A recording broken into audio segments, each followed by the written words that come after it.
우리 모두 자리에서 일어나셔서 로마서 15장 말씀 함께 나누도록 하겠습니다. Book of Romans chapter 15 verse 14 through 21. 우리 한 절씩 돌아가면서 교독합니다. 제가 먼저 읽습니다. 내 형제들아, 너희가 스스로 선함이 가득하고 모든 지식이 차서 능히 서로 권하는 자임을 나도 확신하노라.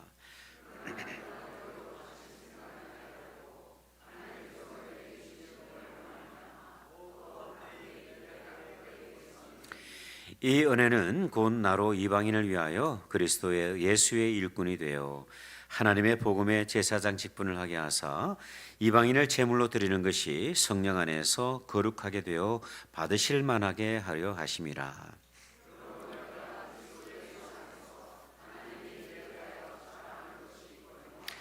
그리스도께서 이방인들을 순종하게 하기 위하여 나를 통하여 역사하신 것 외에는 내가 감히 말하지 아니하노라. 그 일은 말과 행위로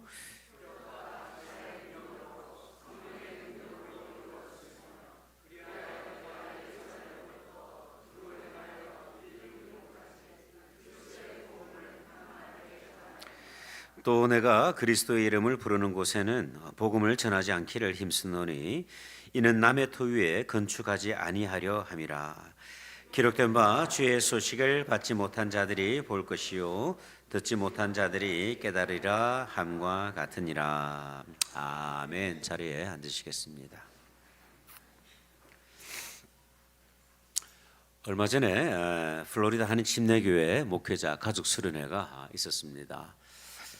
수련회를 시작하면서 개회 예배를 이렇게 드리게 됐는데, 근데 공교롭게도 예정되어 있던 목사님께서 이렇게 참여를 하지 못하셨어요. 몸이 아프셔서 참여를 못하시면서 협회를 제가 섬기고 있다 보니까 제가 대신 설교를 하게 됐습니다.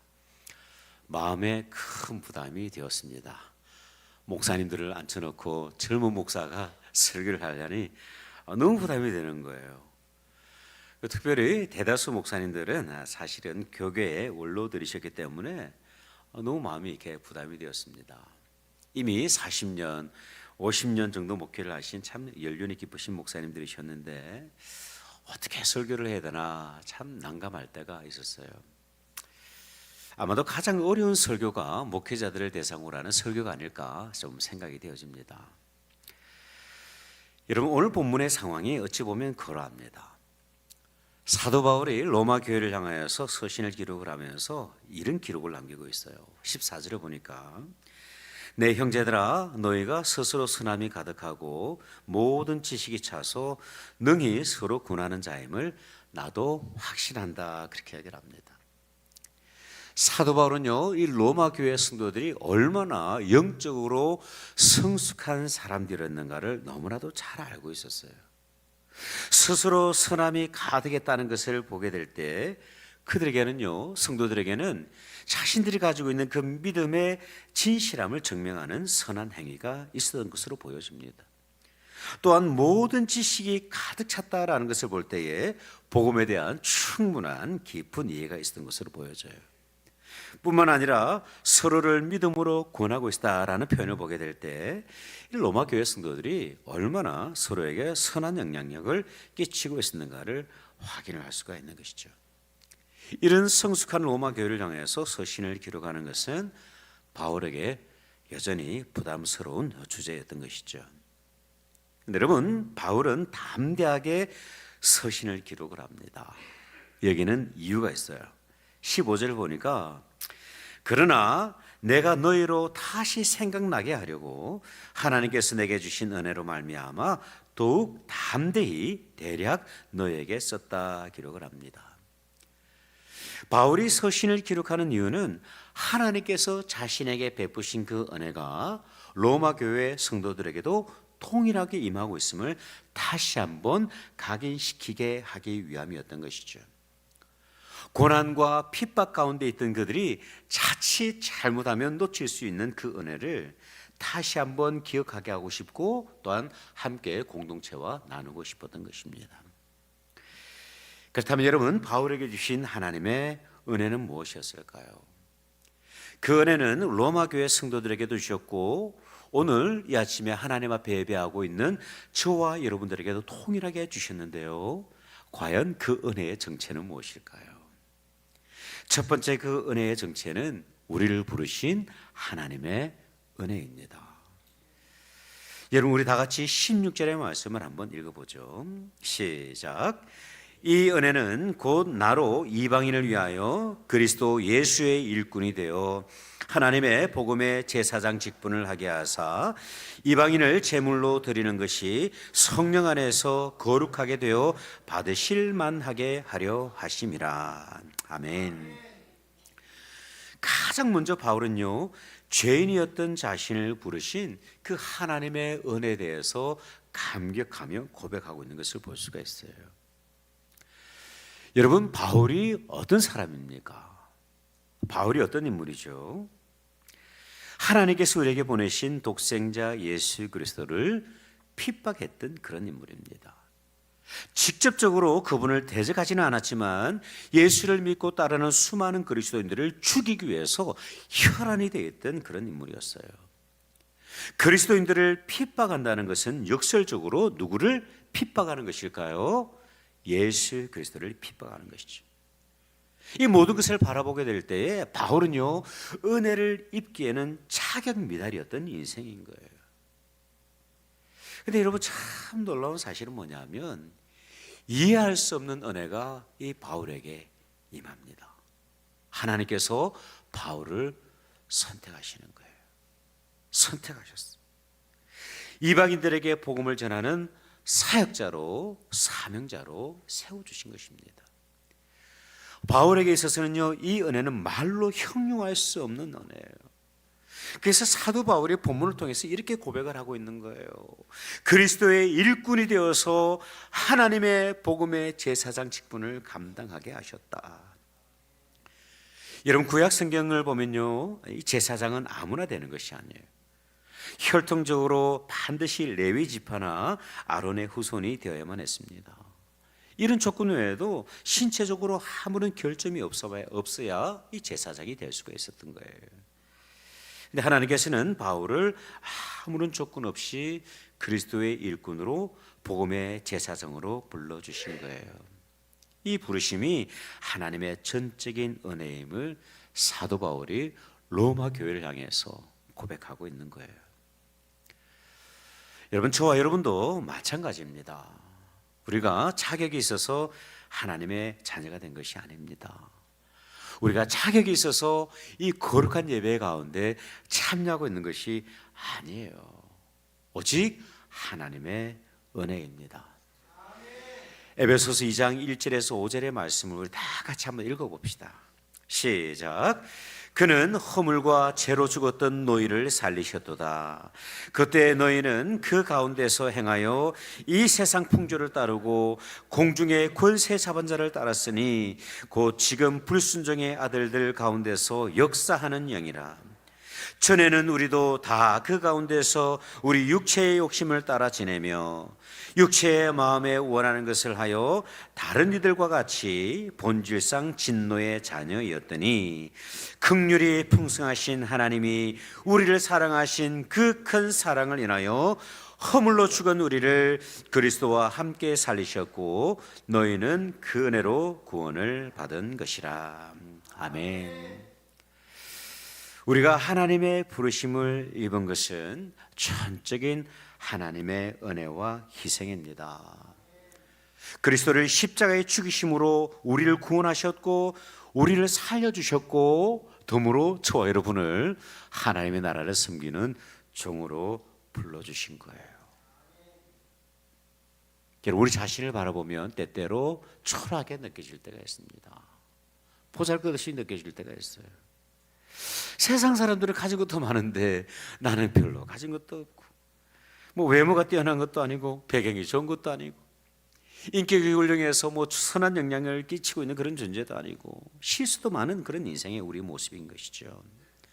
그럼에도 불구하고 저와 여러분은 하나님 앞에서 존귀한 존재입니다. 하나님께서 우리를 거룩한 존재로 불러주셨기 때문에 그래요.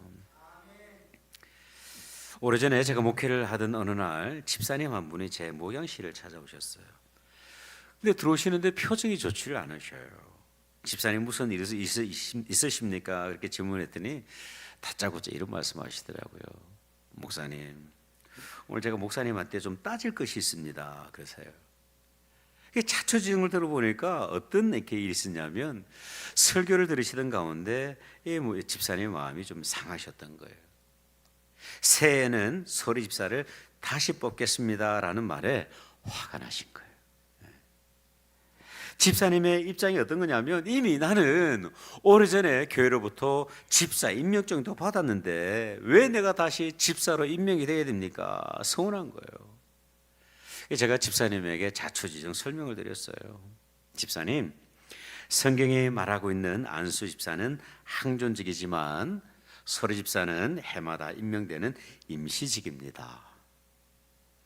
근데 집사님은요, 제 설명을 듣지 않으시려고 그러는 거예요. 그래서 불편한 내색을 하시면서 목양실을 나가셨어요. 사실 이 집사님에게는 불안한 마음이 있었어요. 혹시라도 내년에 집사직을 임명을 하게 될 때 본인 이름이 탈락이 될까 봐 두려운 거예요.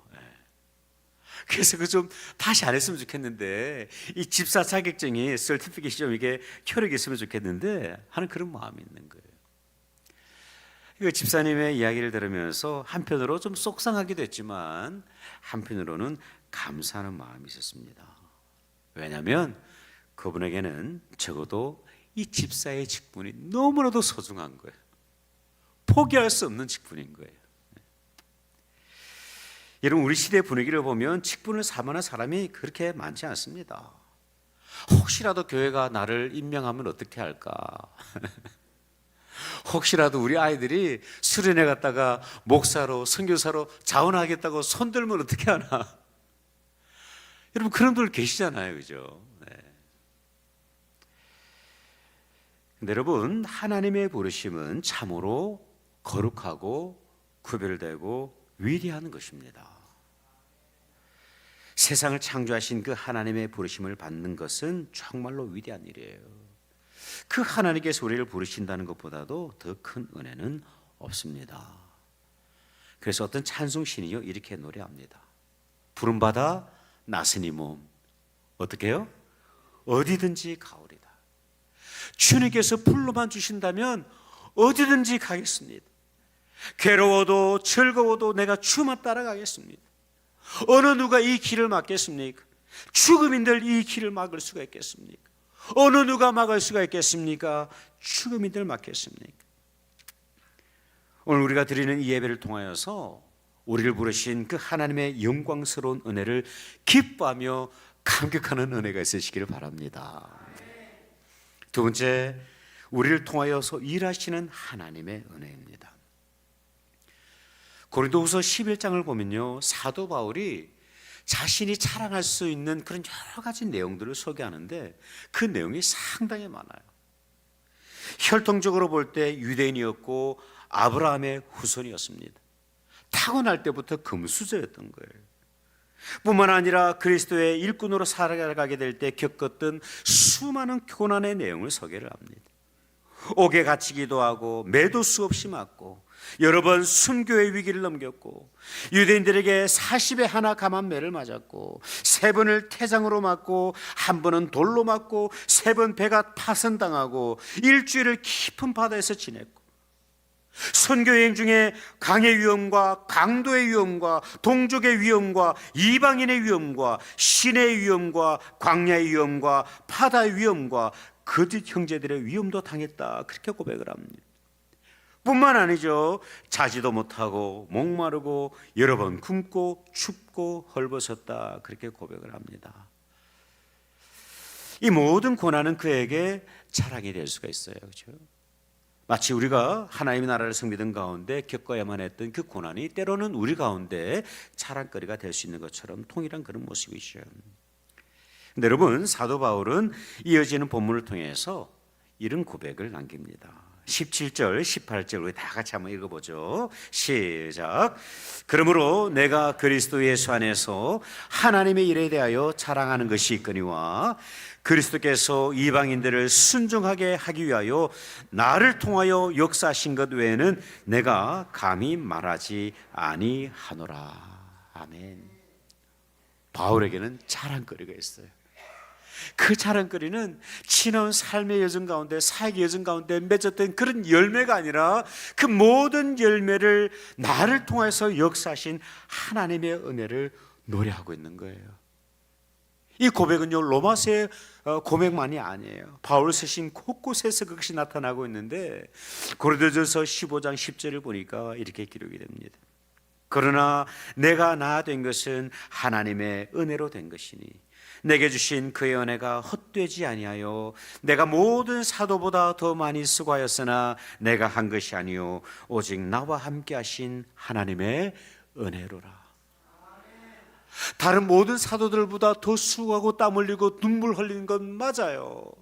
그러나 이 모든 일을 가능하게 한 것은 오직 그와 함께 하신 하나님의 은혜였다. 그렇게 고백을 합니다. 바울을 바라보는 많은 사람들이 분명히 이렇게 생각을 했을 거예요. 저 바울이 너무 똑똑해가지고 능력이 있어가지고 바울에게 의지가 있어가지고 좋은 배경이 있었기 때문에 저렇게 할 수 있을 것이다 생각을 했을 텐데, 청작 사도 바울은요, 자신을 통하여 일하신 그 하나님의 은혜를 고백을 하고 있는 거예요. 제가 부목사 시절을 마치고 담임 목회자로 부임을 할 때 그 누구에게도 말하지 못한 한 가지 고민이 있었습니다. 집사람에게도 이야기를 못했던 것 같아요. 일주일에 적어도 7번 정도는 설교를 해야 되는데 어떻게 감당해야 될지 도저히 답이 안 나오는 거예요. 말주변이 없는 저에게 이 숙제는요, 박사 논문보다 더 어려운 거예요. 그래서 담임 목회자로 부임을 할 때 기대라든지 설렘보다는 무거운 숙제 하나를 가지고 부임을 했습니다. 근데 참 감사한 것은 뭐냐면, 내가 그토록 불가능이라고 믿었던 그 모든 일들이 하나님의 은혜로 감당할 수 있게 해주셨어요. 다른 목회자들은 모르겠어요. 다른 분들은 능력이 있어서 그렇게 하실 수 있을지는 모르겠지만 적어도 저한테는요, 미션 임파서블인 거예요. 그런데 하나님께서 때를 따라 허락하신 그 은혜로 말미암아 그 강난을 지킬 수 있는 은혜를 저에게 허락해 주셨습니다. 여러분, 이러한 은혜는 저에게만이 아니라 하나님의 나라를 섬기는 우리 모두를 향하신 하나님의 은혜입니다. 나를 통하여 일하시는 그 하나님의 은혜가 우리의 삶과 우리의 섬김과 우리의 사역 가운데 잔잔히 흘러가고 있는 거예요. 저는 여러분에게 이런 도전을 좀 드리고 싶습니다. 저와 여러분이 특별한 사명은 감당하지 않을지라도 여러분 삶 그 자체를 통해서 하나님은 우리를 사용하게 계시고 또한 역사하고 계신다는 사실입니다. 여러분의 작은 섬김을 통해서 하나님이 역사하십니다. 여러분이 정말 어려운 가운데서 그 고난의 시간을 인내로 기도하고 있는 그 모습을 통하여서 하나님은요, 역사하시는 거예요. 특별히 어떤 특별한 사명을 감당하지 않는다 할지라도 믿음으로 그 고난의 그 환경들을 이겨내는 그 자체를 통해서도 하나님께서는 우리를 통해서 역사하시는 거예요. 찬양팀이 기도로 준비한 찬양을 통해서 정말 메마르고 공고했던 영혼들이 하나님의 은혜를 경험하며 눈물 흘리지 않습니까? 새벽마다 교회를 위해 기도하신 그 중보 기도의 기도를 통해서 기도가 필요한 어떤 분들은요, 힘과 위로를 얻고 있어요. 제가 언젠가 새가족 생명의 삶을 인도하고 있는데 한 자매님이 우리 교회를 선택하신 특별한 이유를 설명을 하시더라고요. 이야기를 하시더라고요. 그 이유가 뭐냐면 알고 보니까 새벽 기도회 때문이었다. 그렇게 이야기를 하시더라고요. 교회가 너무 멀어서 이분이 참석하지는 못하지만 우리 교회가 날마다 하나님 앞에 새벽 기도를 드리는 것이 본인에게 큰 위로와 격려와 힘이 된다는 그런 말씀을 해주셨어요. 여러분, 나를 통하여 일하시는 그 하나님의 은혜를 주목할 수 있기를 바랍니다. 눈으로 볼 수 없지만 하나님께서 저와 여러분을 사용하십니다. 저는 개인적으로 교만한 사람이 아니라고 생각을 합니다. 왜냐하면 부족함이 많은 것을 제가 너무나도 잘 알고 있기 때문에 그래요. 근데 교만하지는 않지만 저에게 한 가지 자부심은 있어요. 하나님께서 저를 통하여 일하고 계신다는 자부심입니다. 우리 매우 목사님께서 떠나가시면서 저한테 엽서 하나를 주셨어요. 그 빼곡하게 영어로 이렇게 쓰셨는데 제가 한 문장의 그 센텐스를 읽으면서 제가 정말 큰 위로를 받았어요. 힘을 얻었어요. God is using you in a great way. 하나님께서 목사님을 당신을 사용하고 계십니다. 얼마나 귀한 고백입니까? 여러분, 하나님께서 여러분 한 분 한 분들을 사용하고 계십니다. 하나님께서 우리 교회를 사용하고 계시는 거예요. 근데 참 우리는 연약하죠. 하나님께서 나를 사용하고 계시고 우리 교회를 사용하시고 계시다는 그 사실에 대해서 별로 감격하지를 못해요. 여러분, 하나님 앞에서 감격하는 은혜가 있으시기를 바랍니다. 하나님이 우리를 사용하시는 거예요. 하나님께서 우리 부장님들을 사용하십니다. 하나님께서 사교원들을 그렇게 사용하시는 거예요. 교만할 이유는 없지만 하나님 앞에서 당당히 세상 앞에서 자부심을 가지고 살아갈 중요한 이유인 줄 믿습니다. 마지막으로 우리를 통하여 역사하시는 성령 하나님의 은혜예요. 여러분, 우리 다 같이 18절 하반절부터 19절까지 한번 읽어보죠. 시작. 그 일은 말과 행위로 표적과 기사의 능력으로 성령의 능력으로 이루어졌으며 그리하여 내가 예루살렘으로부터 두루 행하여 일루리곤까지 그리스도의 복음을 편만하게 전하였노라. 아멘. 바울은요, 지나온 선교 여정 그 모든 일정들을 쭉 돌아봅니다. 그래서 예루살렘으로부터 일루리곤까지 그렇게 표현을 하고 있어요. 예루살렘은 우리가 너무나도 잘 알고 있는 것이고 그 일루리곤이라는 곳은 잘 모르는 곳이죠. 이 일루리곤이 어떤 곳이냐면 마게도냐, 오늘날 그리스죠. 그 그리스 서북쪽과 로마 경계에 있는 곳이 바로 이 일루리곤입니다. 바울은요, 이 지나온 선교 여정이 얼마나 멀고 험했는가를 이 비언주적인 표현을 통해서 소개를 하고 있는 거예요. 성경학자 탈라시안이라고 하는 분의 보고에 따르면 이 사도 바울의 1차, 2차, 3차 선교 여행의 총 길이가 2만 킬로미터였다고 합니다. 지구의 절반에 해당하는 거리죠. 선박은 이용했지만은 비행기라든지 자동차가 없던 그 교통 환경을 고려한다고 한다면 정말 위대한 사역의 여정이 아니었나 생각이 되어집니다. 그럼에도 불구하고 사도 바울은요, 이 모든 일을 가능케 된 것이 성령 하나님의 역사심이었다, 그렇게 고백을 하고 있어요. 때를 따라 도우시는 그 은혜, 붙들어 주시는 은혜, 힘들어서 지치고 낙심이 되어서 정말 내려놓고 싶을 때였지만 그때마다 도우시는 그 성령 하나님의 은혜를 따라서 이 예루살렘을 통하여서 1차, 2차, 3차 그리고 일루리곤까지 온 것을 볼 수가 있어요. 고린도전서 2장 4절의 소절을 보니까 바울이 이렇게 고백을 합니다. 내 말과 내 전도함이 설득력 있는 지혜의 말로 하지 아니하고 다만 성령의 나타나심과 능력으로 하여 너희 믿음이 사람의 지혜에 있지 아니하고 다만 하나님의 능력에 있게 하려 하였노라. 아멘. 이번 8월 한 달 동안 우리 목장을 섬기시는 목자님들을 만나서 또 상담하고 기도하는 시간을 이렇게 가지게 됩니다. 아마 목자님들에게 여러 가지 어려움이 있을 것이라 생각이 되어져요. 내가 가지고 있는 이 십자가가 너무나도 무겁고 힘이 들어가지고 지친다라고 느낄 때도 있을 수도 있고요. 그리고 나의 부족함으로 인해서 사명을 감당하기 어렵다고 생각할 수도 있어요.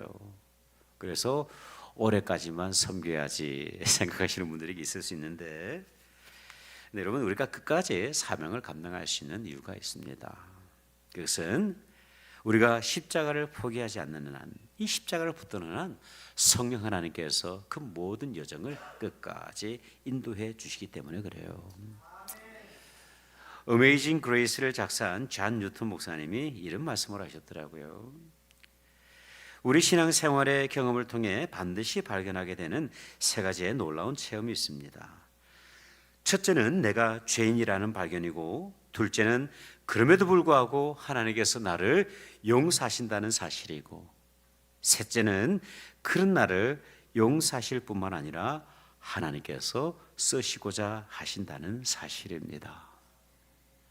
여러분, 하나님께서 저와 여러분을 부르셨습니다. 그 부르신 하나님께서 우리를 사용하십니다.